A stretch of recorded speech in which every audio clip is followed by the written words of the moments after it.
Hello there. This video is about after you failed your driving test. Now if you're new to my channel, then click on that subscribe button and hit that bell icon for my weekly notifications of the next video coming out. Now you've took your driving test, you got back to the test centre, and you might have thought you passed, you might have thought you failed. I don't know, everyone's slightly different how they feel, how they drove on the test. But when you're told that you failed, it's still upsetting. Most people get quite upset and emotional. Some people say, oh, I'll move on and get on with it, I'm going to pass. Fine, right? But they're going to give you a green test report sheet in the UK, and you need to keep all of that because that records the driver faults and the seriouses and the dangerouses. So whatever mistakes you've made, it's going to be recorded on that test report sheet. Now when you get back home, I say to lots of people, when you get home afterwards, sit down and before you forget it all, write down how you felt you drove on the test and areas that you thought you made mistakes on. All right, and then compare it with your report sheet. If it matches up, then fantastic, you're exactly on the same hymn sheet as the examiner. You've identified your own faults. If it's a shock that what they're saying is different than what you're saying, then it must be that you're not aware of your own driver faults. Now here's some examples. I'll bring it close as you can see.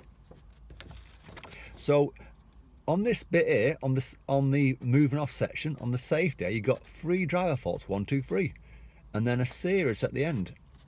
And what's happened there is, and this is just an example sheet I'm showing you here, is that if this happens on your test, you're getting faults for not checking properly around.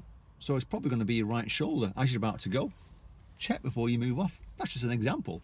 And because they ask you to move off possibly 4 or 5 or even 6 times sometimes to move off the side of the road, if you're not checking safely, and they'll spot it, they'll write it down as a driver fault, and if you start to keep knocking up these faults, it becomes a serious eventually. And a bit further down again, I'll show you another one. You can just about see this next one here, which is on the signalling section, which is serious. Oh, sorry, on the mirrors section is a serious, and there's changed the direction. And what's happened there is, and this is an example, is that you've not checked your side mirrors when you change into left or right. So if you're going to go left approaching a left turn, you've just turned left without even checking your side mirrors. So you should be checking centre mirror, what's behind you, and your left mirror. So it's little things like that you probably know, but it might be under pressure or nerves are causing you to stop doing it. And then the final one, another example, and this one's under clearance and obstructions, and I put that under D for dangerous. And an example here again also would be, you're about to go past a parked car on the left, and as you're about to get closer, a car comes around the corner fast and you're not going to make it, so you start pulling back into your left side and give way to him. Perfect, nothing wrong with that, that's the right thing to do. But then what happens is, because you're under pressure, you might forget about the parked car that's in front of you, and as you go round the parked car, you're too close and the examiner has to push you away because you're about to skim the side of his car.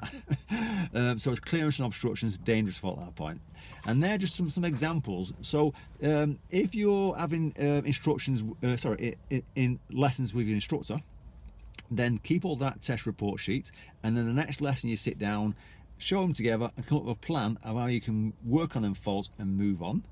And if you're not with an instructor and you've been taught by your friends or your parents or your family member, then if you've never seen one of the sheets before, then what I suggest you do is meet up with an instructor for an hour and get an assessment and get them to explain what you've done wrong on the test by showing that sheet. And then you can go away and then you can work on them faults with your family member again, can't you? I'm hoping this helps you. If it does, fantastic. If you're new to my channel, like I said, click on that subscribe. Good luck on your next test, and remember, you'll pass eventually. Never give up. Take care.